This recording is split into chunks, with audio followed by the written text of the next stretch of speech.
Well, howdy fellers. So this is decided to make a separate video to introduce what I'm going to call Project SideQuest. So for those of you who don't watch the camper videos, or the three viewers who watch that video, we're going to be taking this Tahoe. Hopefully someday will be the tow vehicle for the camper. But this is episode 1 in the Tahoe rebuild. Definitely something wrong with the engine. We've got a really loud knocking sound coming out of this thing. Some screeching. So we've either got some bad bearings, or we've got blown connecting rod, or something pretty bad and nasty. Hopefully it's just the lifters and upper end, something that's not too bad, because I want to do the DOD delete on this anyway. But this is going to take a long time. This is going to be really, it needs to sit here for probably about a year, because I still need to work on the camper. I want to get this thing into the garage to work on it. I don't want to be working on it in the driveway. So I need to get the camper done and out of the way, but I figured this would be my introductory video to kind of show the project. So this is a 2007 Chevy Tahoe with the 5.3 liter, and with the DOD delete, active fuel management, and it's also a 4-wheel drive. Really should have got some footage of when we got it and try to tow it, because that was pretty sketchy, and we got pretty lucky here and there with that.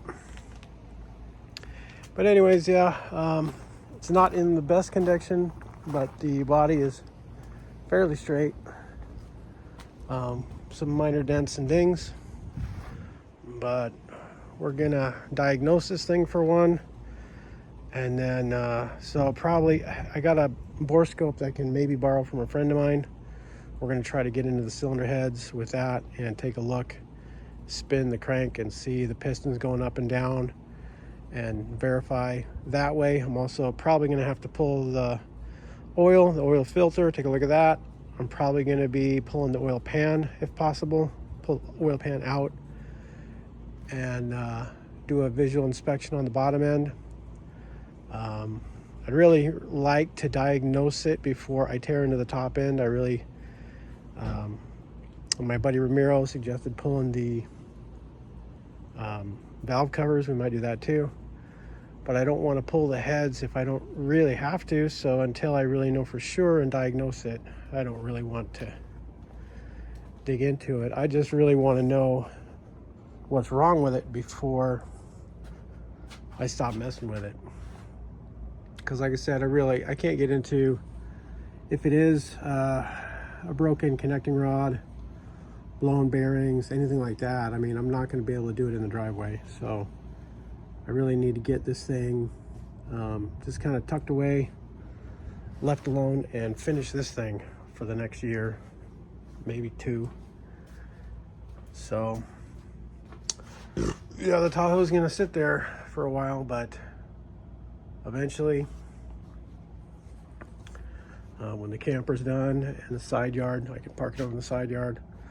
We're gonna get the Tahoe in the garage and hopefully get it fixed. But so the next video I already shot this morning. It's just a short video of what the engine sounds like when it's running. I got the belts off to make sure it wasn't any accessories, and got a lot of the stuff crammed in the back. But we ran the engine just to see what it sounds like, to see if it was an accessory. Nope, it's not. It's still something in the engine somewhere. Not good signs. Worst case scenario, we're gonna have to get a whole new engine, new block or something. But I'm hoping that if it's just, like blown bearings or something, that's not too bad. Hopefully it doesn't damage the crankshaft. But if it's a connecting rod, that's probably been beating up the engine block. So that's not good. But we'll find out. But the hope was that I could, the dream has kind of been that I could find a Tahoe with a Chevy LS, you know, obviously an LS, that I can rebuild and kind of bulletproof it, get rid of the DOD thing, the ASF or AFM, active fuel management, get rid of all that, deactivate all that, and then just kind of, you know, bulletproof the engine. I've always wanted to rebuild a V8, so, but you know, I'm hoping for a usable block and a usable crankshaft, usable heads and all that. You know, this is definitely one of those rebuilds I want to do on the cheap. I don't want to be spending, you know, $5,000 on a new motor if I don't have to. So I think I paid too much for it too. It was they were asking $2,300 in their ad, and all they said was, you know, bearings are bad, but they didn't say anything more than that. So they were asking $2,300, and I talked her down to $1,500, and I thought that would be so low that she would say no, and I was hoping to just walk away, but she actually said yes. So I should have started lower. I should have started like $500.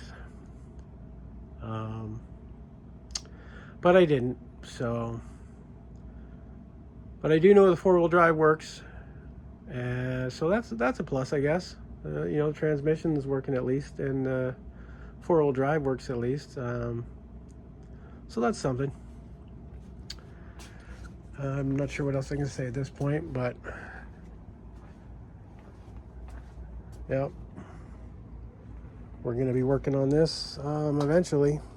Like I say, first step is just to diagnose it if we can. Just find out what's wrong with it, you know, obviously, and then it's just going to sit until we can get the garage free. So